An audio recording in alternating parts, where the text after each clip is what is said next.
Let me take you back to one of the biggest lessons I learned early on. I had just started trying to find off-market deals.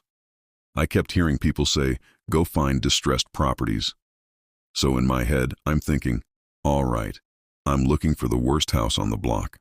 Boarded windows, collapsed roofs, total disaster. So I get in my car, start driving around, and I'm passing by house after house, and I'm skipping a lot of them because they didn't look bad enough. Then one day, I almost drove past a property that ended up changing how I see deals completely. It wasn't falling apart. It wasn't boarded up. In fact, from a distance, it looked normal. But something felt off. The grass was overgrown, but not crazy. The paint was fading, but not terrible. The driveway had a car, but it clearly hadn't moved in a while. It didn't scream distress. It whispered it.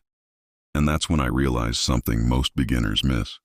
Distress isn't always obvious. Sometimes it's quiet. Sometimes it looks like a house that hasn't been updated in 20 years, a property where the blinds never move, a home where the mail is stacking up slowly, a yard that's just a little too neglected. Nothing extreme, but enough to tell you, something's going on here. So I wrote the address down, looked up the owner, reached out, and when I finally connected with them, the situation made everything make sense. They had moved out months ago, didn't want to deal with repairs, didn't want to list it, didn't want strangers walking through it. They just wanted it gone. Now let me pause here, because this is important. From the outside, that property didn't look like an opportunity, but from the inside, it was exactly what investors are looking for. Because the real goal isn't to find ugly houses, it's to find motivated sellers.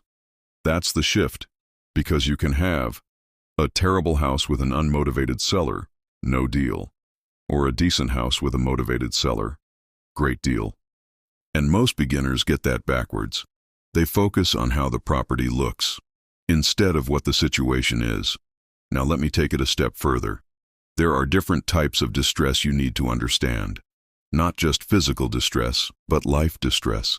Situations like someone inherited a property they don't want, someone going through a divorce, someone behind on taxes, someone who moved and doesn't want two homes. These situations don't always show up as broken houses. They show up as people who want out. And when someone wants out, that's where opportunity lives.